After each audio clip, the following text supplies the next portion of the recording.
Hello students, welcome to दक्षिणा ई classroom. Chemical equilibrium इस chapter का रिवीजन हम कर रहे हैं। थ्योरी ऑलरेडी रिवाइज हो चुका है। लास्ट लेक्चर में कुछ क्वेश्चंस आपको दिए थे सॉल्व करने के लिए, तो इन सारे क्वेश्चंस को आज के लेक्चर में हम डिस्कस करेंगे। फर्स्ट क्वेश्चन आप देखिए, NH4COONH2 एक सॉलिड है। इस सॉलिड का डीकम्पोजिशन होने के बाद अमोनिया गैस बन रहा है, CO2 गैस बन रहा है। If equilibrium pressure is 6 atm for the above reaction, what will be the value of Kp, equilibrium constant in terms of pressure? ये आपको बताना है। इक्वेशन में लिख देता हूँ, NH4COONH2 सॉलिड है। ये सॉलिड डीकम्पोज हो गया बेसिकली हाई टेम्परेचर पे, तो क्या बन गया 2NH3 gas plus CO2 gas. और इक्विलिब्रियम प्रेशर इक्विलिब्रियम मतलब इक्विलिब्रियम पे आपको क्या दिया जाता है, टोटल प्रेशर ही दिया जाता है। प्रेशर टोटल की वैल्यू कितनी है, 6 atm। तो इस पर्टिकुलर रिएक्शन के Kp की वैल्यू हमें बतानी है। बहुत ही इजी क्वेश्चन है। जब भी इस तरीके से क्वेश्चन दिया जाता है जहां पर भी गैस कंपोनेंट का फॉर्मेशन हो रहा है, Kp वगैरह आपको निकालना है, तो जिस कंटेनर में ये रिएक्शन हो रही है इस कंटेनर का वॉल्यूम और टेम्परेचर क्या होता है, फिक्स होता है। यहाँ पे भी वॉल्यूम और टेम्परेचर के बारे में कुछ मेंशन नहीं किया है, वॉल्यूम और टेम्परेचर दोनों फिक्स हैं। बताइए Kp निकालने के लिए आपको क्या निकालना पड़ता है, पार्शियल प्रेशर। पार्शियल प्रेशर अगर आपको निकालना है अमोनिया और CO2 गैस का, तो इस क्वेश्चन को हम बेसिकली प्रेशर के टर्म में ही अप्रोच कर लेते हैं। वापस से लिख रहा हूं मैं इसको, COONH2 solid, 2NH3 gas plus CO2 gas. और NH3 गैस और CO2 गैस जब इक्विलिब्रियम पे बन चुका है तो इनका टोटल प्रेशर कितना आएगा, 6 atm। इस 6 atm में से अमोनिया गैस और CO2 गैस दोनों का पार्शियल प्रेशर कितना है ये हमें फाइंड आउट करना है। लेट अस से कि ये सॉलिड आपके पास कोई भी अमाउंट में दे रखा है और माना कि इसमें से x मोल डिसोशिएट होता है, तो x मोल डिसोशिएट होने के बाद ये कितना बनेगा 2x मोल और ये कितना बनेगा x मोल। और 2x मोल के रेस्पेक्ट में या x मोल के रेस्पेक्ट में जो भी प्रेशर डेवलप होगा, तो हम ऐसा करते हैं कि प्रेशर से ही डायरेक्ट क्वेश्चन सॉल्व कर लेते हैं। कुछ मोल इसके डिसोशिएट हुए, इनके कुछ मोल जनरेट होंगे, जितना भी मोल जनरेट होगा उसकी वजह से कुछ प्रेशर जनरेट होगा। तो यहाँ बेसिकली अपने पास कितना प्रेशर आ जाएगा, लेट अस से कि 2p, इधर कितना प्रेशर आ जाएगा p। ये टाइम t इक्वल टू 0 पे केवल ये प्रेजेंट है, ये दोनों प्रेजेंट नहीं है। और time t equal to t पे ये भी प्रेजेंट है, ये भी प्रेजेंट है, ये भी प्रेजेंट है। इन दोनों के जितने भी मोल यहाँ पे बने हैं उसके रेस्पेक्ट में कितना प्रेशर जनरेट हो गया, इसका p प्रेशर और इसका 2p प्रेशर। बताइए टोटल गैसेस का प्रेशर इक्विलिब्रियम पे कितना आ गया, 3p। और 3p का वैल्यू आपको कितना दे रखा है, 6। तो p इक्वल टू कितना हो गया, 2 atm। हर किसी का पार्शियल प्रेशर पता चल गया। पार्शियल प्रेशर पता करने के बाद इक्विलिब्रियम कांस्टेंट Kp का वैल्यू बहुत इजीली आ सकता है। बताइए क्या होगा, product divided by reactant. Product में क्या है, partial pressure of ammonia gas raised to power 2 multiplied by partial pressure of CO2 gas raised to power 1 divided by solid का तो अपने पास गैस होता नहीं, एक्टिविटी कितना होता है, 1 ही होता है। तो इसका प्रेशर अपने पास कितना है, 2 रेज़ टू पावर 2। इसका pressure sorry p is equal to 2 है, तो इसका प्रेशर है 2 रेज़ टू पावर 1। इसका प्रेशर कितना है, 4p सॉरी 2p कितना हो गया, 4 raise to power stoichiometric coefficient 2। तो कितना हो गया, 4 into 4 16 multiplied by 2 32 atm cube में ये अपने पास Kp का वैल्यू आ गया। फर्स्ट क्वेश्चन बहुत इजी था। इक्विलिब्रियम प्रेशर 6 atm है। 6 atm बेसिकली अमोनिया और CO2 दोनों का टोटल प्रेशर है। इस टोटल प्रेशर में से आपको इतना अंदाजा लगाना था कि अमोनिया गैस का कितना पार्शियल प्रेशर है और CO2 गैस का कितना पार्शियल प्रेशर है। अब नेक्स्ट क्वेश्चन पे आ जाते हैं। Equilibrium constant for the given reaction is K that is equal to 10⁻20 at 300 kelvin. Reaction आपको दे रखा है, ठीक है। Equilibrium constant concentration of B starting with the mixture of 1 mole of A and 1/3 mole per liter of B at 300 Kelvin is। E और B अपने पास reactant है। Reactant का इनिशियल कॉन्सेंट्रेशन आपको दे रखा है और इनिशियल कॉन्सेंट्रेशन के अलावा इक्विलिब्रियम कांस्टेंट K का वैल्यू दे रखा है। बहुत इजी क्वेश्चन होगा बेसिकली। तो आपको ये बताना है कि प्रोडक्ट की इक्विलिब्रियम कॉन्सेंट्रेशन क्या होगी। तो रिएक्शन आपको लिखना पड़ेगा। A सॉलिड है, 2b एक्वस है, इससे क्या बन गया 2c solid plus d aqueous. और इस रिएक्शन के लिए इक्विलिब्रियम कांस्टेंट दे रखा आपको 10⁻20। इक्विलिब्रियम कांस्टेंट K की वैल्यू बहुत ही ज्यादा है, मतलब रिएक्शन ऑलमोस्ट कंप्लीट हो चुका है, ऑलमोस्ट कंप्लीट हो गया। तो बेसिकली अपने पास ये जो सब्सटेंस है ना रिएक्टेंट में, इनकी कॉन्सेंट्रेशन ऑलमोस्ट यहाँ पे नेग्लिजिबल ही प्रेजेंट है। ये अपने पास कितना है 1 मोल है और ये 1/3 मोल पर लीटर है। कॉन्सेंट्रेशन ही हम यूज करते हैं। ये अगर 1 मोल है, कंटेनर का वॉल्यूम आप 1 लीटर अज्यूम कर लो, तो इसका बेसिकली अपने पास कितना हो जाएगा concentration 1 mole divided by 1 litre, तो 1 मोल पर लीटर हो जाएगा। यहाँ पर इसका जितना भी कॉन्सेंट्रेशन है बेसिकली उससे कोई काम नहीं पड़ेगा क्योंकि ये सॉलिड में दे रखा है और प्योर सॉलिड का एक्टिविटी कितना होता है 1। जब यहाँ पे हम Kc की वैल्यू लिखेंगे 10⁻20 तो उसमें ये जो ए सॉलिड का टर्म है ये कहीं पे भी नहीं आएगा। अब इसको थोड़ा अच्छे से आपको सॉल्व करना पड़ेगा। ध्यान देना, केवल कौन से रिएक्टेंट की टर्म अपने पास आएगी बी की और प्रोडक्ट में किसका टर्म आएगा डी का। बताइए, यहां से अपने पास Kc की वैल्यू आ सकती है क्योंकि दोनों एक्वस है तो कॉन्सेंट्रेशन आपको लिखना पड़ेगा। इसकी वैल्यू आपको कितनी दे रखी है 10⁻20 और ये कितना हो जाएगा D aqueous raise to power 1 divided by 2b aqueous. 2b क्या रहे बी है ना स्पीशीज, तो 2b थोड़ी होता है। स्टोइकियोमेट्रिक कोफिशिएंट चाहे कुछ भी लगाओ लेकिन स्पीशीज क्या होता है बी होता है। तो B की कॉन्सेंट्रेशन रेज़ टू पावर 2। अब आपको D की कॉन्सेंट्रेशन बतानी है और B की इनिशियल कॉन्सेंट्रेशन आपको दिया हुआ है। तो बताओ इन दोनों में से रिएक्टेंट में से लिमिटिंग रिएजेंट कौन है। इसके 1 मोल के लिए इसका कितना रिक्वायरमेंट होता है 2 मोल। जब रिएक्शन ऑलमोस्ट कंप्लीट हो जाती है और रिएक्शन ऑलमोस्ट कंप्लीट हो जा रहा है, ये हमें कहाँ से पता चल गया इक्विलिब्रियम कांस्टेंट K की वैल्यू से, क्योंकि इक्विलिब्रियम कांस्टेंट K का वैल्यू बहुत ज़्यादा है 10⁻³ से ज़्यादा है, मतलब ऑलमोस्ट ये कंप्लीट हो चुका है। 1 के लिए कितना रिक्वायरमेंट होता है 2, तो 1 के लिए ये बेसिकली कितना दे रखा है 1/3 दे रखा है। 1 के लिए इसको कितना मिलना चाहिए था 2, तो ये हो गया लिमिटिंग और ये हो गया अपने पास एक्सिस। इसमें से कुछ मोल डिसोशिएट होंगे, इसमें से कुछ मोल डिसोशिएट होंगे, उससे कोई फर्क नहीं पड़ेगा क्योंकि इसको तो आपको लिखना नहीं है। लेट अस से कि 1 में से कितना मोल डिसोशिएट हुआ x, तो यहाँ पे बेसिकली कितना डिसोशिएट होगा 2x, तो 1/3 माइनस 2x और ये जो वैल्यू है ये वैल्यू कितना हो जाएगा ऑलमोस्ट इक्वल टू 0 क्योंकि रिएक्शन ऑलमोस्ट कंप्लीट हो गया तो लिमिटिंग रिएजेंट खत्म हो जाएगा। 1/3 माइनस 2x इसको हम क्या बोल सकते हैं लेट अस से कि y where y tends to 0। ठीक है, इसमें से x मोल अगर डिसोशिएट हो रहा है तो इसमें से कितना डिसोशिएट होगा 2x मोल और इसका कितना बनेगा बेसिकली x मोल पर लीटर इसकी कॉन्सेंट्रेशन आ जाएगी। आप पुट कर दो Kc is equal to 10⁻20 that is equal to d raised to power 1 x raised to power 1 divided by b raised to power 2। b की कॉन्सेंट्रेशन अपने पास कितनी है y raised to power 2 where y tends to 0 और देखना आप यहाँ पे इसकी y की वैल्यू बहुत कम आएगी तो y, अच्छा ये x अपने पास कितना होगा ये भी आपको पता है, ये तो ऑलमोस्ट कंप्लीटली डिसोशिएट हो जाएगा, कंप्लीटली कंज्यूम होगा। तो बेसिकली यहाँ पे 1/3 मोल अगर इसका कंज्यूम हो जाएगा तो इसका कितना बनेगा, यहाँ पे इसको x लिखने की भी जरूरत नहीं है, x लिख दो बहुत अच्छी बात है लेकिन उसकी वैल्यू ही आपको पता है। कैसे, लिमिटिंग रिएजेंट कंप्लीटली कंज्यूम हो गया, 2 से ये कितना बनता है 1, तो 1/3 से कितना बनेगा 1/3 डिवाइडेड बाई 2 1/6 ये बन जाएगा। तो बताओ 1/6 raise to power 1 divided by y square that is equal to 10⁻20, तो ये कितना हो जाएगा 1/6 ठीक है into 10⁻⁻20 that is equal to y square. तो y की वैल्यू कितनी हो जाएगी 10⁻⁻6 डिवाइडेड बाई √6। ये अपने पास मोलर कॉन्सेंट्रेशन में आंसर आ गया, मोल अपॉन पर लीटर में किसकी कॉन्सेंट्रेशन आ गई B की, कब इक्विलिब्रियम पे। और आप इसको देख लो 10⁻⁻10 है ये 10⁻⁻10 मल्टीप्लाइड बाई 1/√6, ये ऑलमोस्ट नेग्लिजिबल है और नेग्लिजिबल कॉन्सेंट्रेशन ये अपने पास रिएक्टेंट का होगा। कौन से रिएक्टेंट की बात कर रहे हैं, लिमिटिंग रिएजेंट की। ये लिमिटिंग रिएजेंट ऑलमोस्ट कंज्यूम हो जाएगा क्योंकि Kc का वैल्यू 10⁻³ से बहुत ज़्यादा दे रखा है। नेक्स्ट क्वेश्चन पे आ जाओ आप। नेक्स्ट क्वेश्चन है N2 and H2 gas are taken in 1/3 molar ratio in a closed vessel to attain following equilibrium। Nitrogen और हाइड्रोजन गैस को 1/3 मोलर रेशियो में एक वेसल में लिया गया है और फॉलोइंग इक्विलिब्रियम अचीव होता है, nitrogen gas plus hydrogen gas that is equal to ammonia gas. Find the value of Kp for the reaction at a total pressure of 2p if partial pressure of nitrogen gas at equilibrium is p/3। Partial pressure of nitrogen gas आपको दे रखा है, total pressure equilibrium पे दे रखा है।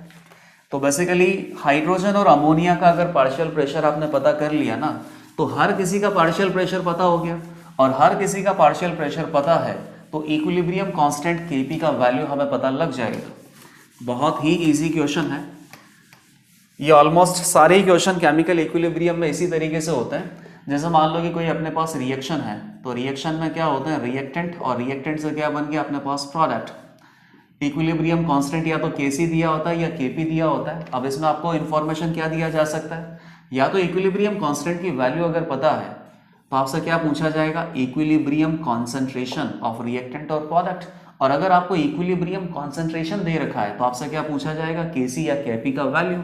और इसी के लिए अपने पास थर्ड क्वेश्चन है। थर्ड क्वेश्चन में नाइट्रोजन और हाइड्रोजन को 1/3 मोलर रेशियो में रखा है एक कंटेनर में। ये नाइट्रोजन प्लस 3H2, इससे क्या बन गया 2NH3। सबके सब गैस हैं। वॉल्यूम और टेम्परेचर हमेशा कांस्टेंट होता है, तो बेसिकली जो काम नंबर ऑफ मोल से होता है वही किससे हो सकता है, प्रेशर से भी हो सकता है। यहाँ पे आपको इसका मोलर रेशियो दे रखा है, तो मैं बोल रहा हूँ कि इसका मोलर रेशियो से आप ये भी पता कर सकते हो कि इनिशियली नाइट्रोजन और हाइड्रोजन का प्रेशर का रेशियो क्या है। तो लेट अस से कि अगर मान लीजिए कि नाइट्रोजन का 1 मोल है और हाइड्रोजन के 3 मोल है, मोल अगर ज्यादा होंगे तो बेसिकली प्रेशर भी क्या होगा, ज्यादा होगा। लेट अस से कि इसका प्रेशर कितना है Q, तो इसका कितना है 3Q, इसका कितना है 0। टाइम t इक्वल टू 0 की बात कर रहे हैं, time t equal to t। जब इक्विलिब्रियम एस्टेब्लिश हो जाता है, तो इक्विलिब्रियम एस्टेब्लिश होने के बाद यहाँ पे आपको Kp की वैल्यू निकालनी है, और टोटल प्रेशर कितना दे रखा है 2P। Partial pressure of nitrogen gas कितना दे रखा है P/3। लेट अस से कि इसमें से कुछ मोल डिसोशिएट हुए, और x मोल अगर यहाँ से डिसोशिएट हुआ तो यहाँ से कितना मोल डिसोशिएट होगा, 3x, है ना। अब देखना, अभी मोल की बात कर रहा हूँ। जितने भी मोल यहाँ पे डिसोशिएट होंगे उसके रेस्पेक्ट में प्रेशर बेसिकली कम हो जाएगा। तो x के रेस्पेक्ट में लेट अस से कि यहाँ पे प्रेशर अपना कितना कम हो गया, y, तो यहाँ से कितना प्रेशर कम होगा, 3y। और यहाँ पे बेसिकली इसके जितने भी मोल डेवलप होंगे, मोल डेवलप होने के रेस्पेक्ट में कितना प्रेशर डेवलप हो जाएगा, 2y। तो हर किसी का प्रेशर आपको पता चल गया इक्विलिब्रियम पे। इक्विलिब्रियम पे बताइए टोटल प्रेशर का वैल्यू आपको दे रखा है, और इक्विलिब्रियम पे नाइट्रोजन का पार्शियल प्रेशर दे रखा है। ये दे रखा है आपको 1/3 P, और ये दे रखा है 2P। तो सारी वैल्यूज आपको पता है। इससे आप क्या पता लगा लोगे, नाइट्रोजन गैस, हाइड्रोजन गैस और अमोनिया गैस का पार्शियल प्रेशर। पार्शियल प्रेशर पता लगाने के बाद Kp का वैल्यू निकालना बहुत ईजी है। बताइए, partial pressure of nitrogen gas is equal to 1/3 P, तो Q minus y that is equal to P/3। एक इक्वेशन तो ये है, और टोटल प्रेशर कितना हो जाएगा, Q minus y, 3Q minus 3y plus 2y। तो ये कितना हो जाएगा, सबको ऐड कर दो, क्योंकि सारी गैसेस है और सारी गैसेस का टोटल प्रेशर इक्विलिब्रियम पे आपको दे रखा है। तो कितना हो जाएगा, 4Q minus 2y that is equal to 2P। इन दोनों इक्वेशन को अगर हम सॉल्व करते हैं तो क्या करना पड़ेगा, इसको 2 से मल्टीप्लाई कर दो, तो ये कितना हो जाएगा 2y, 2y में से 2y चला गया 0। बताइए 4Q में से अगर 2Q जाएगा तो 2Q, ये कितना है 2P, ये कितना है 2/3। तो 2P में से अगर 2/3 जाएगा तो 4P/3 बचेगा। तो Q इज इक्वल टू कितना हो गया 2P/3। Q is equal to कितना हो गया 2P/3। तो नाइट्रोजन और हाइड्रोजन और अमोनिया, बताइए पार्शियल प्रेशर कितना आ जाएगा अपने पास। नाइट्रोजन का इक्विलिब्रियम पे पार्शियल प्रेशर कितना है, Q minus y. Q minus y की वैल्यू आपको ऑलरेडी दे रखी है P/3। हाइड्रोजन का पार्शियल प्रेशर कितना है, 3Q माइनस 3y। तो 3 इंटू Q की वैल्यू कितनी है 2P/3, और 3y, y की वैल्यू कितनी है y की वैल्यू आपने फाइंड आउट कहाँ की अभी। बताइए Q की वैल्यू अगर 2P/3 है तो यहाँ पुट कर दो, 2P/3 minus P/3 that is equal to y। तो y का वैल्यू कितना आ जाएगा अपने पास, P/3 ही आ जाएगा। 2P/3 minus P/3, P/3 that is equal to y। तो ये अपने पास हो जाएगा P, ये P/3 है। सिमिलरली अमोनिया का प्रेशर अपने पास क्या है 2y, तो 2 इंटू वाई कितना है P/3, तो ये हो गया 2P/3। बताइए Kp इज इक्वल टू कितना हो जाएगा, प्रोडक्ट डिवाइडेड बाई रिएक्टेंट। किसकी टर्म में, पार्शियल प्रेशर की टर्म में। प्रोडक्ट अपने पास कौन है, अमोनिया। अमोनिया का पार्शियल प्रेशर कितना है 2P/3 raise to power stoichiometric coefficient 2। Nitrogen का पार्शियल प्रेशर है P/3 रेस टू पावर 1, और हाइड्रोजन का पार्शियल प्रेशर है P और रेस टू पावर कितना आ जाएगा 3।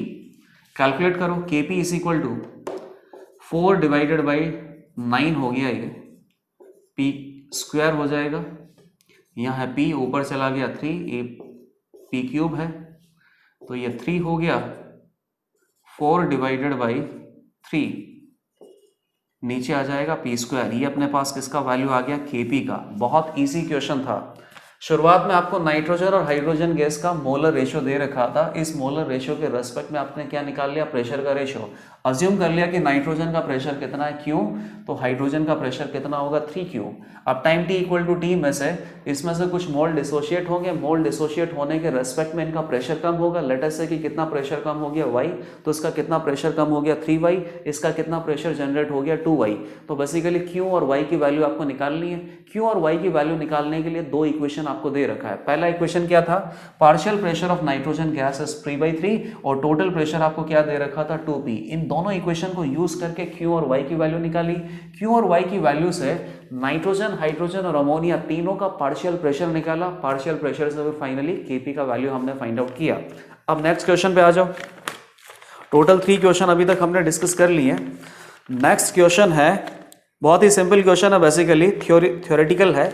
Unit of equilibrium constant Kc of a reaction is per mole square litre square. For this reaction product concentration is increased by. एक reaction अपने पास, रिएक्शन आपको नहीं बता रखा है, लेकिन रिएक्शन का इक्विलिब्रियम कांस्टेंट Kc आपको दे रखा है, यूनिट दे रखा है। तो इस यूनिट से बेसिकली आपको प्रेडिक्ट करना है कि जो number of mole of gases हैं वो रिएक्टेंट में ज्यादा होगा या प्रोडक्ट में ज्यादा हो सकता है। ये कितना दे रखा है, पर मोल स्क्वायर लीटर स्क्वायर। तो जैसे मान लो कि A से अगर 2B बनता है तो B⁻², यूनिट की बात कर रहा हूं केवल अभी मैं, डिवाइडेड बाय A, मोल पर litre square divided by mole पर लीटर। तो ये किस में आएगा, मोल पर लीटर में, जबकि यहाँ मोल इनवर्स में आ रहा है। तो बेसिकली इधर नंबर ऑफ मोल अपने पास ज्यादा होने चाहिए। ये सिचुएशन है बेसिकली, देख लो, B⁻1 A⁻3 मोल पर लीटर डिवाइडेड बाय मोल पर लीटर ⁻³ तो यहाँ नीचे क्या बन जाएगा, मोल पर लीटर स्क्वायर, ऊपर जाएगा तो कितना हो जाएगा, मोल⁻2 लीटर⁻²। तो ये इक्वेशन अपने पास हो सकती है। और इस इक्वेशन में आपसे क्या पूछा है, for this particular reaction product concentration is increased bye, मतलब कि फॉरवर्ड में जाना है, तब जाके प्रोडक्ट का कॉन्सेंट्रेशन इंक्रीज होगा। चारों ऑप्शन देख लेते हैं किस तरीके से प्रोडक्ट की कॉन्सेंट्रेशन को इंक्रीज किया जा सकता है। बाय इंक्रीजिंग द प्रेशर, तो प्रेशर इंक्रीज करने से रिएक्शन उसी डायरेक्शन में शिफ्ट होता है जहां पे प्रेशर थोड़ा डिक्रीज हो रहा है। प्रेशर कहाँ डिक्रीज होता है, जहां number of mole of gases decrease होते हैं। तो फॉरवर्ड डायरेक्शन में number of mole of gases decrease हो रहे हैं। यहाँ 3 मोल है, यहाँ बेसिकली 1 मोल है। तो प्रेशर इंक्रीज करने से रिएक्शन फॉरवर्ड डायरेक्शन में जाएगा। ली चैटलियर प्रिंसिपल का एप्लीकेशन है। पहला ऑप्शन तो सही हो गया। लोअरिंग टेम्परेचर, टेम्परेचर के बारे में आपको कुछ भी नहीं पता है। टेम्परेचर के बारे में हम केवल कब पता कर सकते हैं, ये तो आंसर बता ही नहीं सकते। आपको जब एक्सोथर्मिक एंडोथर्मिक पता हो तो एक्सोथर्मिक एंडोथर्मिक से आप बता सकते हो कि टेम्परेचर इंक्रीज करने से रिएक्शन का फॉरवर्ड मूवमेंट ज्यादा होगा या बैकवर्ड मूवमेंट ज्यादा होगा। डेल्टा एच की वैल्यू पे डिपेंड करता है। अगला क्या है, लोअरिंग प्रेशर। प्रेशर अगर लोअर करोगे तो रिएक्शन उसी डायरेक्शन में मूव करेगा जहां पे प्रेशर ज्यादा हो रहा है। प्रेशर कहाँ ज्यादा होते हैं, जहां पे number of mole of gases ज्यादा होते हैं। Number of mole of gases backward direction में ज्यादा हो रहा है तो बैकवर्ड प्रोसीड करेगा, फॉरवर्ड प्रोसीड नहीं करेगा। बोथ बी एंड सी, ये भी गलत हो गया। केवल फर्स्ट ऑप्शन यहाँ पे आंसर है, क्योंकि फर्स्ट ऑप्शन में प्रेशर अगर इंक्रीज करेंगे तो रिएक्शन फॉरवर्ड डायरेक्शन में जाएगा, फॉरवर्ड डायरेक्शन में जाएगा तो प्रोडक्ट की जो कॉन्सेंट्रेशन है ये इंक्रीज हो गया। नेक्स्ट क्वेश्चन है, 10 liter box containing ozone gas and O2 gas at equilibrium at 2000 Kelvin. Delta G naught value is minus 534.52 kilojoule at 8 atm equilibrium pressure. Following equilibrium is present in the container. O3 gas से O2 gas बन रहा है और basically equilibrium established है. What will be the partial pressure of ozone gas? तो ये setup एक बार बना देते हैं। सेटअप बहुत ही सिंपल है। 10 लीटर का एक बॉक्स है, ठीक है, मतलब वॉल्यूम कांस्टेंट है, टेम्परेचर कांस्टेंट है। इस बॉक्स के अंदर O3 गैस जो है O2 गैस के साथ इक्विलिब्रियम में है तो क्या बनेगा, 2O3 that is equal to 3O2। दोनों गैसेस हैं। आपको ये बता रखा है कि प्रेशर टोटल एट इक्विलिब्रियम ये 8 atm है। अब आपको ये पता करना है कि partial pressure of O3 gas, तो बेसिकली O3 गैस का क्या पार्शियल प्रेशर हो सकता है। 8 atm में से O2 का कितना पार्शियल प्रेशर होगा, O3 का कितना पार्शियल प्रेशर होगा, ये आपको कैलकुलेट करना है। ये हम किस तरीके से बता सकते हैं, बाकी का डेटा भी अभी मैं लिखूंगा, लेकिन उसके पहले आप यहाँ पे थॉट प्रोसेस डेवलप करो कि इस 8 एटीएम में से O3 ओजोन गैस का क्या पार्शियल प्रेशर है और O2 गैस का क्या पार्शियल प्रेशर है। लेट अस से कि इक्विलिब्रियम की अगर बात करें तो अगर इसका पार्शियल प्रेशर x है तो इसका कितना होगा 8 - x।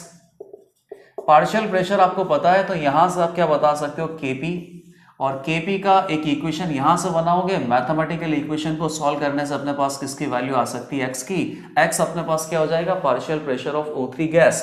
तो ये बेसिकली आपको मेथड फॉलो करना होगा। अब इस मेथड को फॉलो करने के लिए इक्विलिब्रियम कांस्टेंट Kp का वैल्यू आपको पता होना चाहिए, और यहाँ पर इक्विलिब्रियम कांस्टेंट K का वैल्यू बताने के लिए डेल्टा G0 का वैल्यू दिया हुआ है। बताइए delta G0 is equal to कितना है -534.52 किलो जूल पर मोल इस रिएक्शन का, और R की वैल्यू आपको दे रखी है 8.3 अज्यूम करना है जूल पर मोल पर केल्विन होता है ये, और क्या दे रखा है टेम्परेचर की वैल्यू है 2000 केल्विन। तो आपको पता ही है कि जब इक्विलिब्रियम प्रेजेंट होता है किसी भी पर्टिकुलर रिएक्शन में तो डेल्टा G0 का वैल्यू कितना आता है -RT-ln-K। Delta G0 is equal to -RT-ln-K। Gaseous reaction है तो बेसिकली Kp यहां से आ जाएगा, तो डेल्टा G0 है -534.52 किलो जूल, कितना होता है 10⁻³ जूल पर मोल, माइनस R कितना हो गया 8.3 जूल पर मोल पर केल्विन। तो ये सब कुछ तो वैसे भी कटने वाला है। टेम्परेचर अपने पास कितना है 2000 केल्विन, और एलन Kp की वैल्यू यहाँ से पता चल जाएगी। जब आप इसको सॉल्व करोगे कंप्लीटली, एलन को क्या लिखना पड़ेगा लॉग में लिखना पड़ेगा।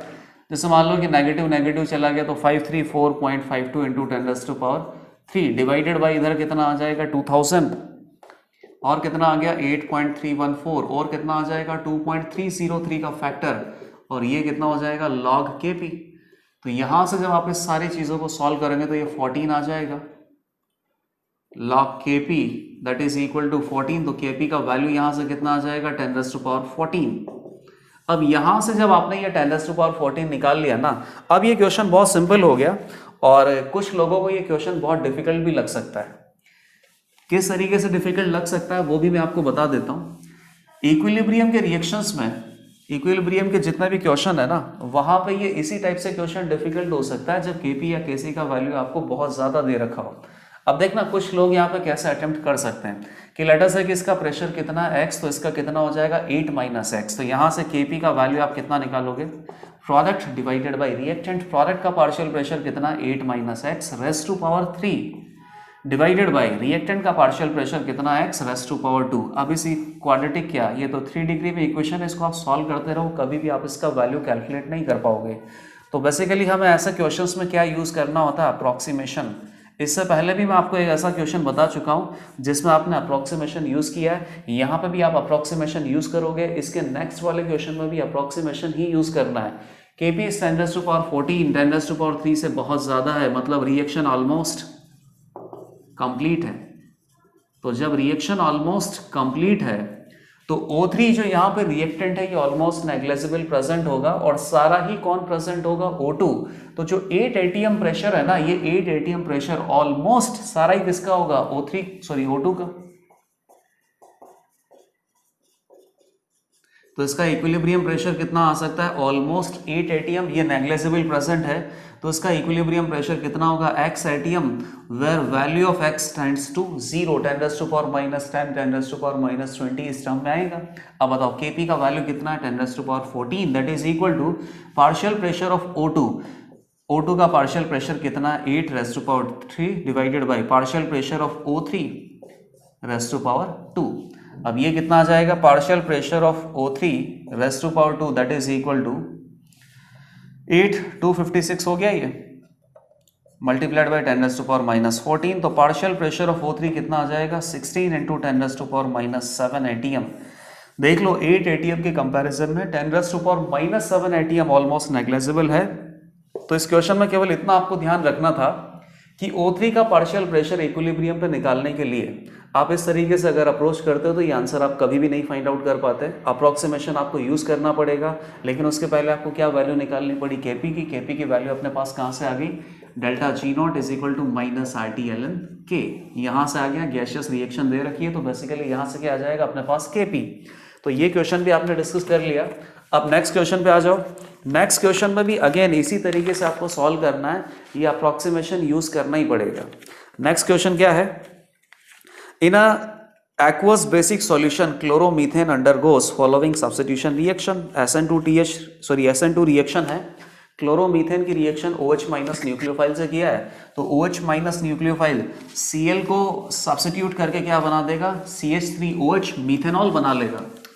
न्यूक्लियोफिलिक सब्स्टिट्यूशन में SN2 रिएक्शन है बेसिकली, ये CH3Cl एक्वस दे रखा है प्लस OH माइनस, ये भी एक्वस दे रखा है, इक्विलिब्रियम बता रखा है, CH3OH aqueous plus Cl minus aqueous. ठीक है, equilibrium constant for above reaction is 10⁻16। Aqueous है मतलब Kc का वैल्यू आपको दे रखा है 10⁻16, इक्विलिब्रियम कांस्टेंट है 10⁻16, 10⁻3 से तो बहुत ही ज्यादा है। इसका मतलब रिएक्शन क्या हो गया, ऑलमोस्ट कंप्लीट है। ऑलमोस्ट कंप्लीट है तो जो रिएक्टेंट है ये तो नेग्लिजिबल प्रेजेंट है, सारे का सारा रिएक्टेंट प्रोडक्ट में कन्वर्ट हो गया है। बस यही अप्रोक्सीमेशन आपको यूज करना है। अब आगे का क्वेश्चन क्या है, if solution is prepared by, ये जो सॉल्यूशन आपने प्रिपेयर किया है, अभी तो आपने इसका एक रिएक्शन देख लिया। अब इस रिएक्शन को बनाने के लिए आप क्या कर रहे हो, CH3Cl और OH माइनस का सॉल्यूशन प्रिपेयर करोगे। If solution is prepared by mixing equal volume of 0.1 molar CH3Cl and 0.2 molar of NaOH, 100% dissociation है NaOH का, then OH minus concentration at equilibrium in the mixture will be. OH minus का equilibrium concentration आपसे पूछा है, तो बताइए CH3Cl aqueous और OH minus aqueous, इसको मिक्स करोगे तभी तो ये रिएक्शन होगा, और ये रिएक्शन होने के बाद क्या बनेगा, CH3OH aqueous plus Cl minus aqueous. ये आप कितना मिक्स कर रहे हो, इक्वल वॉल्यूम में मिक्स कर रहे हो। इसका मोलैरिटी है 0.1 मोलर, इसका मोलैरिटी है 0.2 मोलर। NaOH की मोलैरिटी दे रखी है तो उतना ही OH माइनस का मोलैरिटी होगा, क्योंकि NaOH कंप्लीटली डिसोशिएट होता है। अगर ये 0.2 मोलर है तो 0.2 मोलर ही कौन प्रेजेंट होगा, Na प्लस, 0.2 मोलर ही कौन प्रेजेंट होगा, OH माइनस। अब बताना, इसका इक्वल वॉल्यूम आप मिक्स कर रहे हो तो बेसिकली फाइनली एक कंटेनर बन जाएगा, जिस कंटेनर का वॉल्यूम क्या होगा, डबल। वॉल्यूम डबल होगा तो इन दोनों रिएजेंट का जो कॉन्सेंट्रेशन है वो जस्ट हाफ हो जाएगा। ये 0.05 मोलर हो जाएगा, ये 0.1 मोलर हो जाएगा। अब बताना, ये जब दोनों रिएक्शन करेंगे तो रिएक्शन ऑलमोस्ट कंप्लीट हो रहा है, तो इक्विलिब्रियम पे आप रिएजेंट का जब कॉन्सेंट्रेशन निकालोगे तो ये ऑलमोस्ट नेग्लिजिबल आएगा, प्रोडक्ट का कॉन्सेंट्रेशन ऑलमोस्ट कंप्लीट आएगा। तो आप इसको एक तरीके से इरिवर्सिबल रिएक्शन के जैसे ही देखो। ये 0.05 मोलर है, ये 0.1 मोलर है। 1 मोल के लिए 1 रिक्वायर्ड होता है, 0.05 के लिए 0.05 रिक्वायर्ड होगा, मतलब ये लिमिटिंग में है। ये 0.05 से ज़्यादा दे रखा है, मतलब ये एक्सिस में है, तो एक्सिस वाला कुछ बचेगा, लिमिटिंग वाला तो ऑलमोस्ट खत्म है। बताइए 0.05 में से कितना माइनस करेंगे, ऑलमोस्ट 0.05 ही माइनस करेंगे, तो ये ऑलमोस्ट कितना बचेगा, 0, या ऑलमोस्ट कितना बचेगा, x, where x tends to 0। 0.05 ये कंज्यूम हो जाएगा, तो ये भी 0.05 कंज्यूम हो जाएगा। 1 मोल के लिए 1 मोल कंज्यूम होता है, 0.05 के लिए 0.05 कंज्यूम होगा, तो ये 0.05 मोलर कॉन्सेंट्रेशन इसका लेफ्ट होगा। आगे क्या है, 1 मोलर कॉन्सेंट्रेशन से ये लिमिटिंग है ना, तो 1 मोलर कॉन्सेंट्रेशन से इसका कितना बनता है, 1 मोलर, इसका 1 मोलर, तो ये बेसिकली कितना बन जाएगा, 0.05 मोलर, और Cl माइनस भी कितना बन जाएगा, 0.05 मोलर। अब आपसे क्या पूछा है, what is the concentration at equilibrium of OH minus. OH minus का कॉन्सेंट्रेशन पूछा है, OH माइनस किसमें, एक्सिस में है, तो 0.05 मोलर कॉन्सेंट्रेशन यूटिलाइज हो गया, तो 0.05 मोलर कॉन्सेंट्रेशन इसका लेफ्ट है। अगर यहाँ पे इक्विलिब्रियम कॉन्सेंट्रेशन CH3Cl का पूछा जाता तो ये CH3Cl तो ऑलमोस्ट कितना हो गया, खत्म हो गया। या फिर ऐसे बोलते हैं कि इसकी मोलर कॉन्सेंट्रेशन क्या होती है, x, where x tends to 0। सबसे अच्छा क्वेश्चन तो यहाँ पे यही होता कि CH3Cl का मोलर कॉन्सेंट्रेशन आप बताओ इक्विलिब्रियम पे, तो फिर उसका इक्विलिब्रियम कॉन्सेंट्रेशन बताने के लिए क्या यूज करना पड़ता? इक्विलिब्रियम का इक्वेशन आपको यूज करना पड़ता। बताइए Kc का वैल्यू क्या है? 10⁻16। और Kc का वैल्यू अपने पास क्या होता? Product divided by reactant. Product अपने पास कौन है? CH3OH। CH3OH 0.5, ये भी 0.05। CH3Cl कितना होता? x⁻1 और ये कितना होता? 0.05⁻1, दैट इज इक्वल टू 10⁻16। तो ये कितना हो गया? 0.05 into 10⁻⁻16 that is equal to x। 10⁻⁻16 मतलब कि ऑलमोस्ट जीरो कॉन्सेंट्रेशन है अपने पास किसका? CH3Cl का। CH3Cl लिमिटिंग अमाउंट में है, रिएक्शन ऑलमोस्ट कंप्लीट होने पे ये खत्म हो गया। तो ये क्वेश्चन भी आपने बहुत अच्छे से सॉल्व कर लिया, लेकिन आपको अप्रोक्सीमेशन यूज करना था। और अप्रोक्सीमेशन कब यूज कर सकते हैं? जब ये अपने पास इक्विलिब्रियम कांस्टेंट का वैल्यू 10⁻³ से बहुत ज्यादा दे रखा हो। नेक्स्ट क्वेश्चन है 138 gram of N2O4 gas is placed in 8.2 litre container at 300 kelvin. The equilibrium vapour density of mixture was found to be 30.67। R की वैल्यू आपको दे रखी है और टोटल 4 स्टेटमेंट गिवन है। ये फाइंड आउट करना है कि कौन सा स्टेटमेंट करेक्ट हो सकता है। तो ये चारों स्टेटमेंट में यहाँ पे लिखूंगा। पहले ये डायग्राम बना देते हैं। N2O4 गैस है इस कंटेनर के अंदर, 8.2 लीटर इसका वॉल्यूम है, वॉल्यूम कांस्टेंट ही होगा और 300 केल्विन टेम्परेचर है। टेम्परेचर आपको दे रखा है, वेरिएबल नहीं किया, तो टेम्परेचर भी बेसिकली यहाँ पे कांस्टेंट होगा। N2O4 गैस डिसोशिएट होगा तो क्या बनेगा? NO2 gas. ये रिएक्शन बैलेंस्ड है, दोनों अपने पास गैसियस कंपोनेंट है। ये कितना दे रखा है? 138 ग्राम, तो ये कितना हो जाएगा? 138 divided by 92 that is equal to 1.5 mole. ये इनिशियली आपको 1.5 मोल दे रखा है, ये जीरो होगा। Time t equal to t, that means जब इक्विलिब्रियम एस्टेब्लिश हो जाएगा तो ये थोड़ा बहुत डिसोशिएट हो गया, ये थोड़ा बहुत जनरेट हो गया। तो शुरुआत की अगर बात करें टाइम t इक्वल टू 0 पे, तो केवल क्या प्रेजेंट है? N2O4 गैस प्रेजेंट है। तो N2O4 गैस का वेपर डेंसिटी कितना आएगा? Molecular mass divided by 2। Molecular mass इसका कितना होता है? 92 डिवाइडेड बाई 2 कितना हो जाएगा? 46। Time t equal to equilibrium पे N2O4 भी प्रेजेंट होगा, NO2 भी प्रेजेंट होगा। अब बेसिकली इक्विलिब्रियम वेपर डेंसिटी आपको दे रखा है, तो बताइए इक्विलिब्रियम वेपर डेंसिटी आपको कितना गिवन है? 30.67। 30.67 46 से कम आना ही है। क्यों? क्योंकि यहाँ पे अपने पास इक्विलिब्रियम में क्या प्रेजेंट है? मिक्सचर। और जब अपने पास गैसेस का मिक्सचर होता है तो उसका क्या निकालना पड़ेगा? Average molecular mass. Average molecular mass इसका कितना आएगा? इस मॉलिक्यूल का 92 होता है, इस मॉलिक्यूल का 46 होता है। तो कोई भी पर्टिकुलर एक मोलर रेशियो इनका है, मुझे नहीं पता कि क्या मोलर रेशियो होगा इक्विलिब्रियम में, लेकिन जो भी मोलर रेशियो होगा इन दोनों का एवरेज मॉलिक्यूलर मास 92 और 46 के तो बीच में आएगा। और बीच में आएगा, उसमें अगर आप 2 का डिवाइड करोगे तो पक्की बात है कि वेपर डेंसिटी 46 से कम 30.67 करीब आ जाएगा। ठीक है, तो वेपर डेंसिटी अपने पास 46 से कम होगा, ये तो हमने समझ लिया। अब इस पर्टिकुलर वेपर डेंसिटी के रेस्पेक्ट में आपको क्या निकालना है? डिग्री ऑफ डिसोसिएशन निकालना है। ये जो अपने पास इक्विलिब्रियम रिएक्शन है इसका Kp निकालना है। इक्विलिब्रियम पे टोटल प्रेशर आपको फाइंड आउट करना है। और ये जो मिक्सचर अपने पास गिवन है, इस मिक्सचर का डेंसिटी आपको निकालना है। टोटल 4 ऑप्शंस है, इन 4 में से 3 करेक्ट है, 1 इनकरेक्ट है। तो बताइए किस तरीके से अप्रोच करेंगे? डिग्री ऑफ डिसोसिएशन आप कैसे निकाल सकते हो? डिग्री ऑफ डिसोसिएशन, एक तो हम क्या कर सकते हैं कि डायरेक्टली फॉर्मूला यूज करें, और दूसरा इसको इनिशियली जो भी आपके पास यहाँ पे इंफॉर्मेशन दे रखी है आप बेसिकली सिंपल टर्म्स में अप्रोच करो, और सारा कंप्लीट सॉल्व करने के बाद अगर आप आंसर निकालोगे तब भी एग्जैक्टली सेम आंसर आएगा। वैसे भी आपने क्या कर रखा है कि कोई भी पर्टिकुलर मॉलिक्यूल जब डिसोशिएट होके एक से ज़्यादा मॉलिक्यूल बनाता है तो इस पर्टिकुलर प्रोसेस के लिए वेपर डेंसिटी का फॉर्मूला डिराइव किया हुआ है। वो वेपर डेंसिटी का फॉर्मूला क्या आता है? d minus D divided by n minus 1 D, that is equal to alpha. Alpha क्या हो गया? Degree of dissociation. Capital D क्या हो गया? इनिशियली जब ये मॉलिक्यूल प्रेजेंट होता है तो इसका वेपर डेंसिटी क्या आएगा? Capital D। जब ये डिसोशिएट होगा तो मिक्सचर में क्या प्रेजेंट है? N2O4 भी प्रेजेंट है, NO2 भी प्रेजेंट है। तो इस गैसियस मिक्सचर का जो वेपर डेंसिटी आता है उसको क्या बोलते हैं? Small d। n यहाँ पे क्या होता है कि ये जो पर्टिकुलर मॉलिक्यूल है, इस पर्टिकुलर मॉलिक्यूल का एक मॉलिक्यूल कितने मॉलिक्यूल में डिसोशिएट होता है। जैसे इसका एक मॉलिक्यूल कितने में डिसोशिएट हो रहा है? 2 में, तो n की वैल्यू यहाँ पे कितनी आ जाएगी? 2। वैल्यूज पुट कर लेते हैं। 46 minus 30.67 divided by 2 minus 1 30.67 that is equal to alpha. Solve करोगे तो कितना आएगा? ये 1 हो गया, ये ऑलमोस्ट 16 के बराबर, ये 30, हाँ तो ये आ जाएगा 1/2। अल्फा इज इक्वल टू अपने पास कितना आ जाएगा 0.5, या परसेंटेज में बताना चाहते हो तो 50% N2O4 का डिसोसिएशन हो रहा है। तो ये आपको पता चल गया कि N2O4 50% डिसोशिएट हो गया। अब आपको क्या बताना है, फर्स्ट स्टेटमेंट है degree of dissociation of N2O4 is equal to 0.25, 25%। तो फर्स्ट ऑप्शन तो गलत हो गया, बी सी डी ऑप्शन पे आ जाते हैं। बी ऑप्शन क्या है, ये जो अपने पास इक्विलिब्रियम रिएक्शन इसका केपी दे रखा है 9 ATM। चलो 9 ATM इसका इक्विलिब्रियम सॉरी केपी की वैल्यू है, तो निकाल लेते हैं 9 ATM आएगा या नहीं आएगा।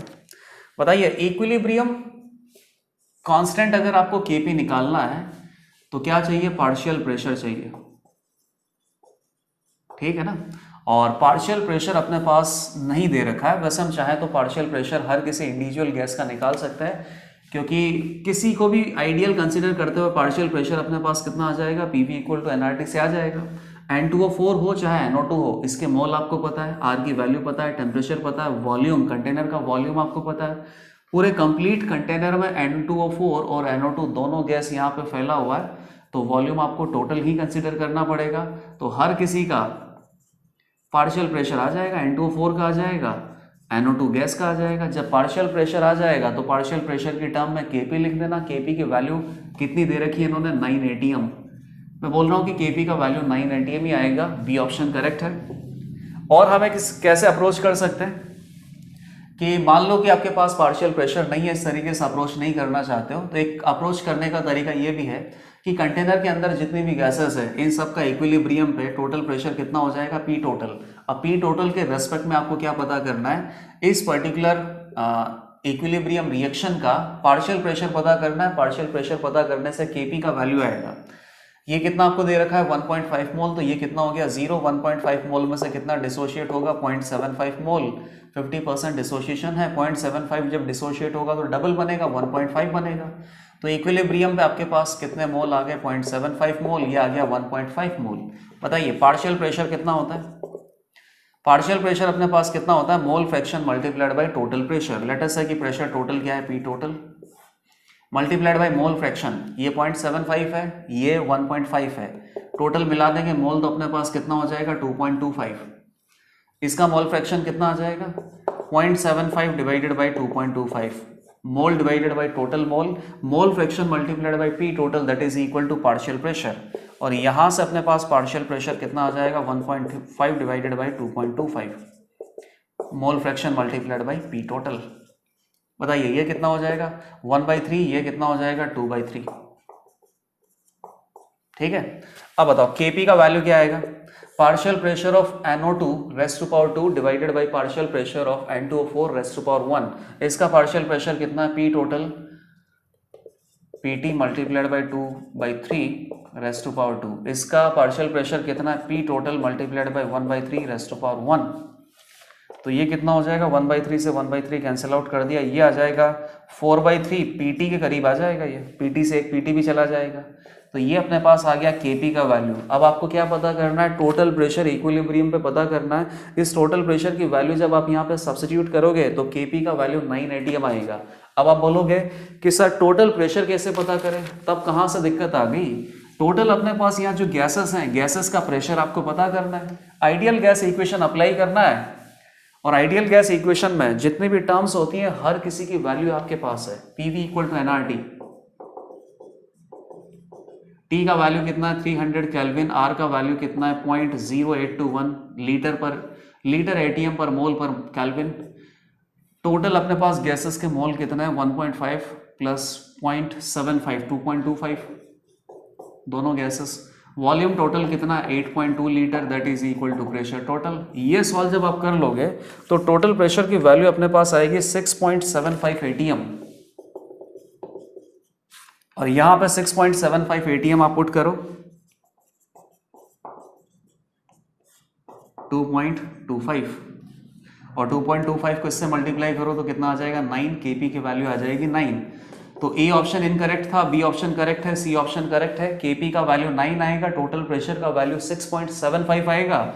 और डी ऑप्शन में आपको क्या दे रखा है, density of the equilibrium mixture will be 16.83 ग्राम पर लीटर।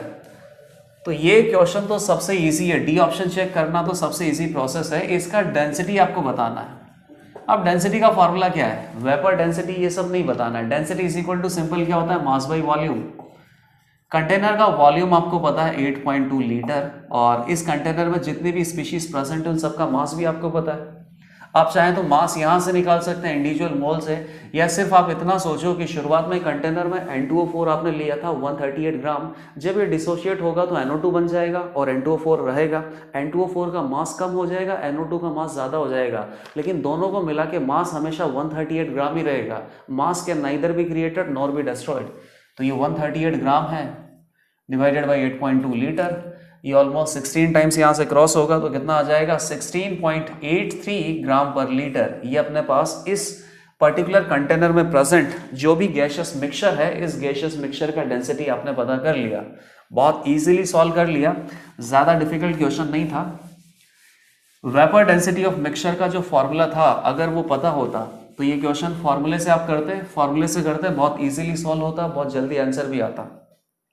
क्या फॉर्मूला एक बार वापस से बता देता हूं कि जब भी कोई अपने पास मॉलिक्यूल डिसोशिएट होता है, वन मॉलिक्यूल से कितना बनता है, एन मॉलिक्यूल गैसियस रिएक्शन की बात करेंगे तभी वेपर डेंसिटी कैलकुलेट कर सकते हैं। तो क्या फॉर्मूला आता है, capital D minus small D divided by N minus 1 multiplied by small D that is equal to alpha. Alpha is the degree of dissociation of A N molecule. अब next question पे आ जाओ। Next question में क्या है, NH3 is heated. NH3 is heated at 15 atm from 27 degrees centigrade to 127 degrees centigrade at constant volume. At 127 degrees centigrade, equilibrium is established. The new pressure at equilibrium at 127 degree centigrade becomes 30 atm. For the reaction, find out the mole percentage of NH3 actually decomposed. तो ये थोड़ा सा tricky है। क्या दे रखा है, NH3 आपको कुछ यहाँ पे जो भी इसके मोल होंगे 15 atm पे ही आपको दे रखा है 27 डिग्री सेंटीग्रेड पे। फिर आपने इसको क्या किया, हीट कर दिया। कंटेनर अपने पास सेम है तो वॉल्यूम कांस्टेंट है, नंबर ऑफ मोल कहीं अंदर बाहर कोई जा नहीं सकता तो नंबर ऑफ मोल भी क्या है, कांस्टेंट है। PV इक्वल टू nRT की बात करेंगे तो वॉल्यूम हटाओ, नंबर ऑफ मोल हटाओ, टेम्परेचर इंक्रीज करोगे तो प्रेशर इंक्रीज हो जाएगा।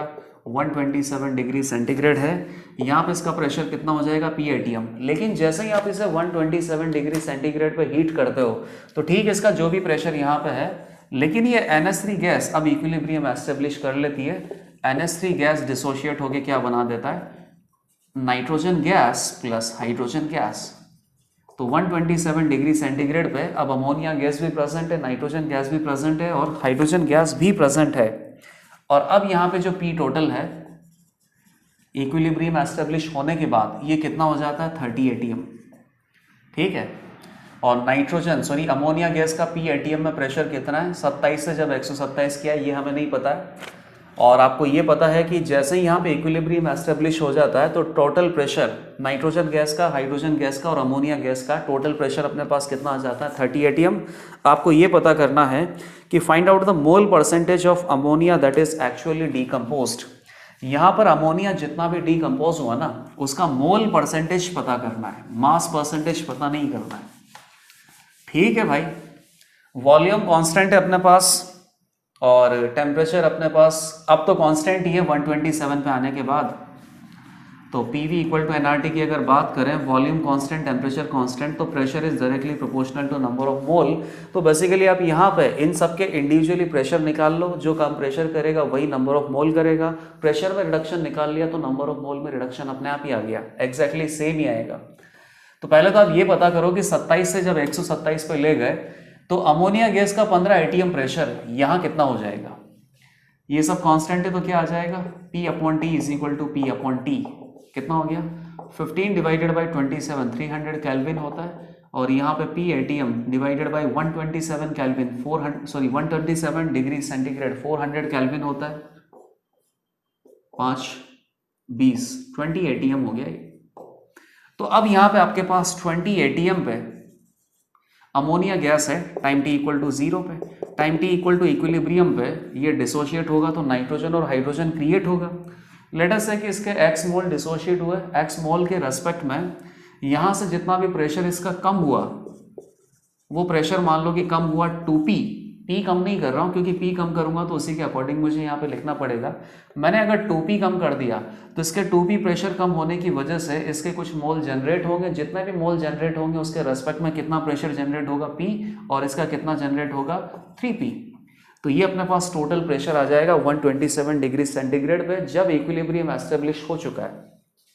तो कितना टोटल प्रेशर है 20 minus 2p plus p plus 3p, सारे गैशियस कंपोनेंट है, pressure total is equal to 30, ये 2p 30 minus 20 10, 2p is equal to 10 that is equal to p is equal to 5 आ गया। तो अब इस नए कंटेनर में 127 डिग्री सेंटीग्रेड पे जब इक्विलिब्रियम एस्टेब्लिश हो चुका है तो अमोनिया का प्रेशर अपने पास कितना है 20 माइनस 2p, p 5 है तो 5 इंटू 2 10 हो गया, तो ये हो गया 20 माइनस 10 10 एटीएम। नाइट्रोजन का प्रेशर कितना है, हाइड्रोजन का प्रेशर कितना है, नाइट्रोजन का 5, हाइड्रोजन का कितना है 15, और सबको मिला दो तो 30 एटीएम प्रेशर है। तो ये अपने पास इंडिविजुअली पार्शियल प्रेशर आ गए नाइट्रोजन गैस, अमोनिया गैस और हाइड्रोजन गैस के। पूछा आपसे क्या है, what is the percentage of mole of ammonia that is actually decomposed. तो नंबर ऑफ मोल कितने डिसोशिएट हो गए इसके, तो बेसिकली जितना प्रेशर यहाँ पे कम हुआ वो आप निकाल लो, प्रेशर रिडक्शन निकाल लो, मोल रिडक्शन एग्जैक्टली सेम होगा। तो बताइए अमोनिया कितना था, पहले 20 एटीएम था और बाद में कितना हो गया 10 एटीएम हो गया। तो कितना रिडक्शन हुआ 10 एटीएम का, शुरुआत में कितना था 20 मल्टीप्लाइड बाई 100, 50% अमोनिया में रिडक्शन आ गया, तो 50% मोल डिसोशिएट होंगे तो इसका 50% प्रेशर कम हो जाएगा। ये आंसर आ गया। अब नेक्स्ट क्वेश्चन पे आ जाते हैं। नेक्स्ट क्वेश्चन में अपने पास साइमल्टेनियस इक्विलिब्रियम से रिलेटेड क्वेश्चन है, तो क्वेश्चन को बेसिकली बहुत अच्छे से आपको सॉल्व करना है। साइमल्टेनियस इक्विलिब्रियम में क्या होता है, एक से ज्यादा रिएक्शन एक ही कंटेनर में इक्विलिब्रियम पे एस्टेब्लिश हो जाती है और इन रिएक्शंस में कुछ रिएजेंट कॉमन होते हैं। तो कॉमन रिएजेंट का जो कॉन्सेंट्रेशन है वो आपको अच्छे से लिखना होता है, वो अगर आप अच्छे से लिख दोगे ना तो साइमल्टेनियस इक्विलिब्रियम का जो क्वेश्चन है बहुत इजीली सॉल्व हो जाता है। Two solid AB and Cb2 are simultaneously heated in a closed vessel to attain equilibrium। दो सॉलिड को आप हीट कर रहे हो एक ही वेसल में। सॉलिड का नाम क्या है, AB सॉलिड, Cb2 सॉलिड। इसको जब हम हीट कर रहे हैं ना तो क्या बन गया Cb2 सॉलिड, इससे बन गया A gas plus B gas ही है ये भी, और इससे क्या बन गया C solid plus 2B gas. ठीक है, अब क्या है Kp41 एंड Kp42 इज, इनका Kp आपको दे रखा है। ठीक है, Kp देने के बाद आपसे ये पूछा है कि find out the partial pressure of the gas A at equilibrium. Gas A यहाँ पे है, इसका पार्शियल प्रेशर आपको कैलकुलेट करना है, बहुत इजीली कैलकुलेट हो जाएगा, ऐसी कोई बड़ी बात तो है नहीं। ठीक है, चलो अच्छी बात है। सॉलिड दे रखे हैं ये दोनों अपने पास, तो सॉलिड के लेटर्स है कि x मोल्स प्रेजेंट है, x मोल में से लेटर्स है कि y मोल डिसोशिएट होते हैं, और जितना भी इसका मोल डिसोशिएट होता है उसके रेस्पेक्ट में p प्रेशर इनका जनरेट हो जाता है, क्योंकि प्रेशर से ही काम कर लेते हैं। Kp का वैल्यू दे रखा है, वॉल्यूम और टेम्परेचर कांस्टेंट है, तो प्रेशर से जो काम करेंगे वही नंबर ऑफ मोल से होता है। नंबर ऑफ मोल पे बेसिकली वर्क मत करो, Kp का वैल्यू दे रखा है तो सीधा ही आप प्रेशर पे वर्क करो, क्योंकि सभी का पार्शियल प्रेशर आ जाएगा, पार्शियल प्रेशर से ही हम Kp निकाल सकते हैं। तो लेटर्स है कि इसके x मोल गिवन है, इसके y मोल गिवन है, उससे क्या ही फर्क पड़ता है। इसमें से लेटर्स है कि z मोल डिसोशिएट होते हैं, z मोल के डिसोशिएट होने के चक्कर में यहाँ पे इसका जितना भी मोल, इसका भी कितना बनेगा z मोल ही बनेगा, इसका भी कितना बनेगा z मोल, और जब z मोल बनता है तो उसकी वजह से जो प्रेशर क्रिएट होता है लेटर्स है कि वो p प्रेशर है, तो इसका प्रेशर भी कितना क्रिएट होगा p, इसका भी कितना क्रिएट होगा p। इसके y मोल में से मान लो कि W मोल डिसोशिएट होते हैं तो इसका कितना बनेगा W, इसका कितना बनेगा 2W, और W के रेस्पेक्ट में अगर Q प्रेशर डेवलप होता है तो 2W के रेस्पेक्ट में 2Q प्रेशर डेवलप हो जाएगा, लेकिन यहाँ तो इसका तो कोई प्रेशर है नहीं, तो ये भी हटाओ, इधर से कितना बन जाएगा 2Q प्रेशर। इन दोनों का P प्रेशर डेवलप हो गया, इसका कितना प्रेशर डेवलप हो गया 2Q। वॉल्यूम और टेम्परेचर कांस्टेंट है, दोनों के Kp की वैल्यू आपको दे रखी है, और फाइनली आंसर आपको क्या बताना है, partial pressure of the gas A, ये आपको आंसर बताना है। साइमल्टेनियस इक्विलिब्रियम है, इजीली सॉल्व हो जाएगा। यहां से इसका पी प्रेशर डेवलप हुआ, इसका पी प्रेशर डेवलप हुआ, इसके डिसोसिएशन होने से इसका 2Q प्रेशर डेवलप हुआ। अब दोनों के अंदर बी रिएजेंट तो कॉमन है, तो बताइए बी रिएजेंट का कितना प्रेशर है? 2Q प्रेशर भी है और पी प्रेशर भी है। तो बी रिएजेंट का एक्चुअली में प्रेशर क्या है? P + 2Q। यहाँ पे भी क्या है? P + 2Q।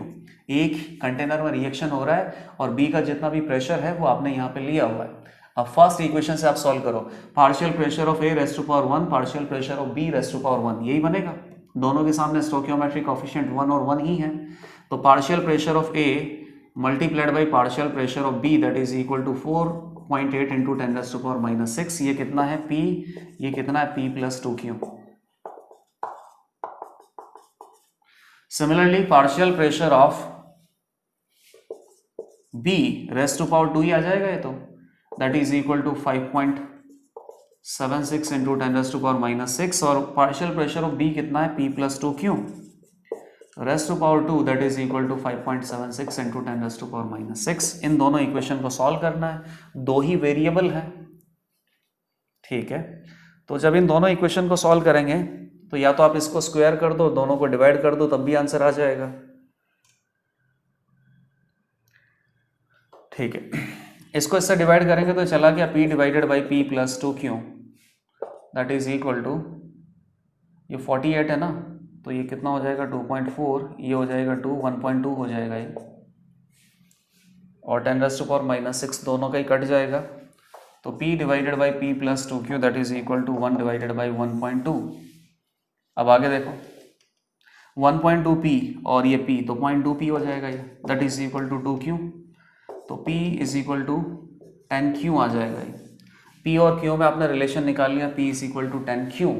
अब आपको इस रिलेशन से P की वैल्यू निकालनी है। P is the partial pressure of gas A। तो कोई भी इक्वेशन आप यूज करो, फर्स्ट या सेकंड कोई भी यूज कर सकते हैं। जैसे मान लो कि आपने सेकंड इक्वेशन यूज किया, तो सेकंड इक्वेशन क्या है? पार्शियल प्रेशर ऑफ B का square that is equal to this much, P + 2Q का square that is equal to 5.76 into 10⁻⁻⁶। P की वैल्यू क्या है? 10Q, 10Q + 2Q कितना हो गया? 12Q। 12Q का स्क्वायर करना है, स्क्वायर नहीं करते हैं, इसका 1/2 कर लेते हैं, तो ये कितना हो जाएगा? 2.4 इंटू 10⁻⁻3। तो Q इज इक्वल टू कितना हो जाएगा? 0.2 हो जाएगा ये, इंटू 10⁻⁻3।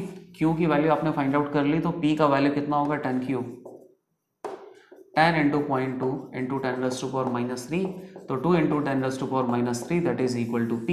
तो P का पार्शियल प्रेशर भी आपने कैलकुलेट कर लिया, जो कि A का पार्शियल प्रेशर है, और B का पार्शियल प्रेशर कितना है? P + 2Q। तो इन दोनों को ऐड करने से B का पार्शियल प्रेशर भी आ जाएगा।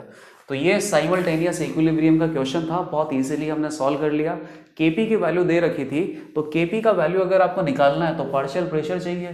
तो यहाँ जब भी इस तरीके से रिएक्शन में कोई भी सॉलिड डिसोशिएट होता है तो उसके रेस्पेक्ट में गैस के मोल बनेंगे। तो मोल आप अज्यूम मत करो, सीधा प्रेशर अज्यूम किया करो, क्योंकि प्रेशर अज्यूम करने से ये जो आंसर है ये बहुत जल्दी आ जाएगा। नेक्स्ट क्वेश्चन पे आ जाओ। 2.0 इंटू 10⁻⁻3 ये आंसर है। नेक्स्ट क्वेश्चन है एग्जैक्टली इसी तरीके से क्वेश्चन है साइमल्टेनियस इक्विलिब्रियम के लिए। Following two equilibria are established on mixing two gases of A2 + C। A2 gas और C गैस को जब मिक्स कर रहे हैं तो दो इक्विलिब्रियम एस्टेब्लिश हो जाते हैं, और इन दोनों इक्विलिब्रियम की रिएक्शन आपको दे रखा है। ये क्वेश्चन यहाँ पे सबसे अच्छा है, बहुत ज़्यादा टाइम लगेगा इसको सॉल्व करने के लिए, और बहुत केयरफुली सॉल्व करना पड़ेगा, वरना सिली मिस्टेक्स यहाँ पे इजीली हो जाएगा। A2 और C गैस है, तो बताइए A2 गैस है, इससे एक इक्विलिब्रियम तो बन रहा है मेरे पास, A6 गैस बना दिया इसने, ठीक है। और A2 गैस जो है ये C गैस के साथ भी रिएक्ट कर सकता है, इससे क्या बनेगा? A2C gas. ये अपने पास रिएक्शन नंबर 1, रिएक्शन नंबर 2, इसका Kp आपको दे रखा है 1.6 ATM रेज़ टू पावर -2, और इसका Kp आपको निकालना है। एक क्वेश्चन तो यही हो गया, Kp ऑफ 2। और क्वेश्चंस अपने पास क्या है? A2 and C are mixed in 2:1 molar ratio, calculate partial pressure of A2, C and, ठीक है। इसमें बस जितनी भी गैसेस है ना, पार्शियल प्रेशर उनका निकालना है, हर किसी गैसेस का पार्शियल प्रेशर निकालना है, और ये जो सेकंड रिएक्शन है इसका Kp, इक्विलिब्रियम कांस्टेंट Kp का वैल्यू आपको निकालना है।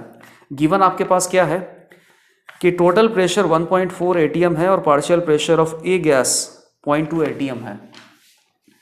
टोटल प्रेशर इक्विलिब्रियम की बात कर रहे हैं, 1.4 एटीएम है और partial pressure of a gas ही है ना, ये A2 गैस है, A2 गैस है, सॉरी A6 गैस का पार्शियल प्रेशर इसने दे रखा है 0.2 एटीएम इक्विलिब्रियम पे दे रखा है, तो ये हेल्पफुल रहेगा बेसिकली।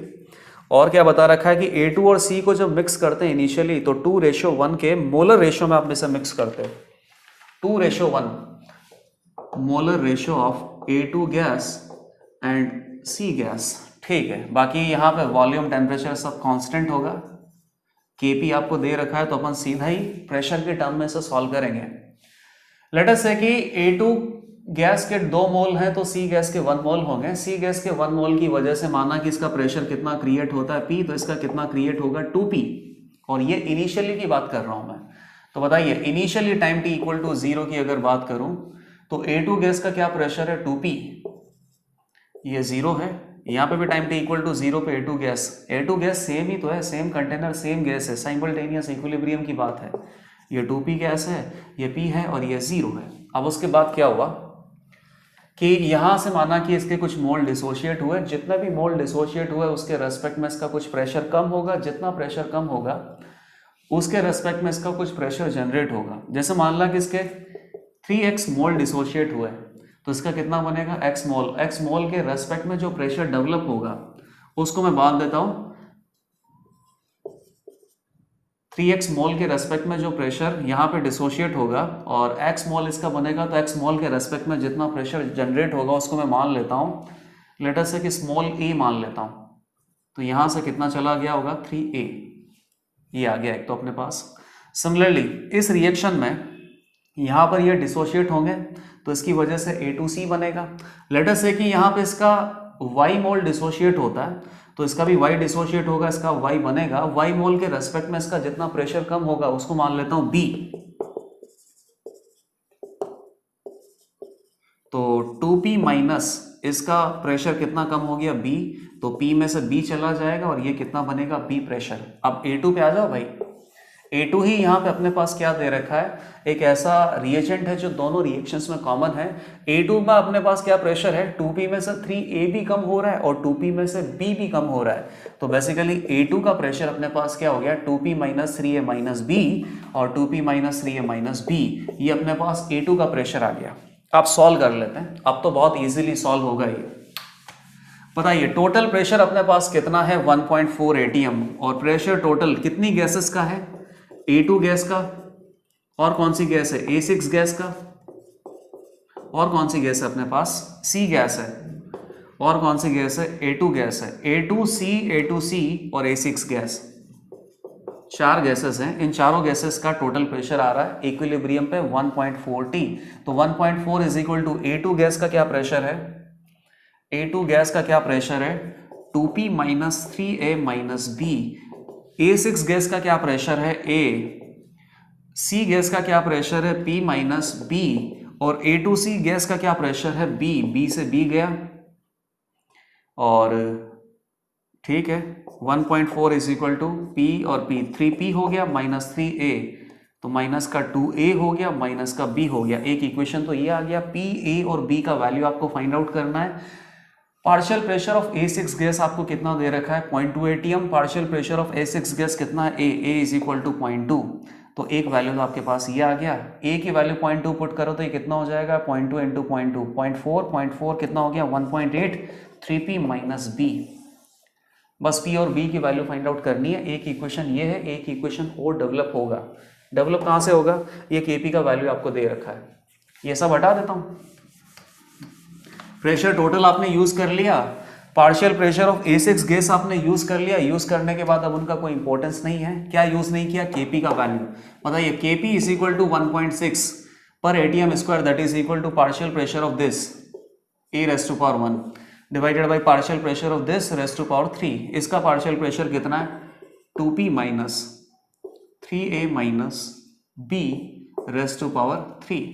बताइए 1.6 A का वैल्यू कितना है 0.2, 2P माइनस ए का वैल्यू कितना है 0.2, तो ये कितना हो गया 0.6 माइनस बी क्यूब, ये कितना हो गया 8 टाइम्स, तो 2p minus 0.6 minus B cube is equal to 2⁻³ 8 हो गया, तो 2p minus 0.6 minus B is equal to कितना हो जाएगा 2 हो जाएगा, तो 2p minus B that is equal to 2.6 हो गया ये लो p और b में अपने पास दो इक्वेशन है, इसको अगर मैं इसमें से माइनस करूंगा, ये फर्स्ट है ये सेकंड है, सेकंड में से फर्स्ट को अगर माइनस करेंगे तो b में से b चला जाएगा, 3p में से 2p जाएगा, तो कितना बचेगा p, और 1 मिनट, ये सेकंड इक्वेशन को वापस से लिख देता हूं मैं, 3p minus B that is equal to 1.8, 2p minus B 2.6 हो गया ना, ये 2.6, सॉरी ये गलत लिखा हमने, ये इधर जाएगा ये इधर आएगा, तो 1/8 हुआ, तो कितना हो गया 2p minus 3a minus b that is equal to 1/8, तो इसको क्या लिखेंगे 1/2 क्यूब, ये भी क्यूब है, तो 2p minus 3a minus b that is equal to 1/2 that is equal to 0.5, a की वैल्यू आपने कितनी पुट कर रखी है 0.2 इंटू 0.3 0.6 हो गया, 0.6 प्लस 0.5 1.1 हो गया, 2p minus b is equal to 1.1, और सेकंड इक्वेशन अपने पास क्या है 3p minus b that is equal to 1.8, अब इसमें से इसको माइनस कर लो तो b से b चला जाएगा, इधर आ जाएगा p, 1.8 माइनस 1.1, तो ये कितना हो जाएगा 0.7, तो 0.7 आपने ये निकाल लिया। अब सारी वैल्यूज मैं यहां पे बता देता हूं, वैल्यूज अपने पास क्या है, हर किसी के पार्शियल प्रेशर आपको बताना है, 0.7 ये निकाल लिया, तो b की वैल्यू भी एक बार निकाल लेता हूं, कितना हो जाएगा 3 इंटू 0.7 2.1 2.1 माइनस 1.8 0.3 हो गया, ये b हो गया, a कितना हो गया 0.2, अब ये सब हटा दो, सारी वैल्यूज अपने पास हैं, अब जिसका पार्शियल प्रेशर बताना है, जिसका इक्विलिब्रियम कांस्टेंट Kp बताना है, सब बताया जा सकता है। बताइए partial pressure of A6 gas, ये कितना है A इज इक्वल टू कितना है 0.2, partial pressure of A2 gas 2p minus 3a minus b, तो 2 इंटू p कितना है 0.7 माइनस 3 इंटू a कितना है 0.2 माइनस b कितना है 0.3, तो ये 6 हो गया, 3 9 हो गया, और ये 14 हो गया, 14 में से 9 अगर निकलेगा तो 0.5 आ जाएगा, ठीक है। Partial pressure of C gas का पार्शियल प्रेशर कितना है p माइनस बी, 0.7 माइनस 0.3 0.4 आ जाएगा, और पार्शियल प्रेशर ऑफ A2C ये कितना है b इज इक्वल टू कितना है 0.3, हर किसी का पार्शियल प्रेशर आपने फाइंड आउट कर लिया, इसके Kp की वैल्यू निकाल देता हूं, बताइए Kp का वैल्यू कितना आएगा, इसका partial pressure raise to power 1 divided by इसका partial pressure raise to power 1, इसका partial pressure raise to power 1, A2 का कितना पार्शियल प्रेशर इक्विलिब्रियम पे 0.5, और C गैस का क्या पार्शियल प्रेशर है 0.4, तो ये कितना हो गया अपने पास 5 इंटू 3/2 हो गया, ये आ जाएगा 1.5, तो सेकंड इक्विलिब्रियम जो रिएक्शन जो दे रखी है, इसका Kp का वैल्यू आपने निकाल लिया 1.5, और इन दोनों इक्विलिब्रियम रिएक्शन में जितने भी गैसियस कंपोनेंट है, हर किसी गैसियस कंपोनेंट का पार्शियल प्रेशर हमने निकाल लिया, तो यहाँ बेसिकली केवल साइमल्टेनियस इक्विलिब्रियम का एप्लीकेशन था, और ये क्वेश्चन बहुत अच्छे से आपने सॉल्व किया है। केमिकल इक्विलिब्रियम का जो रिविजन है वो यहाँ पे कंप्लीट हो जाता है।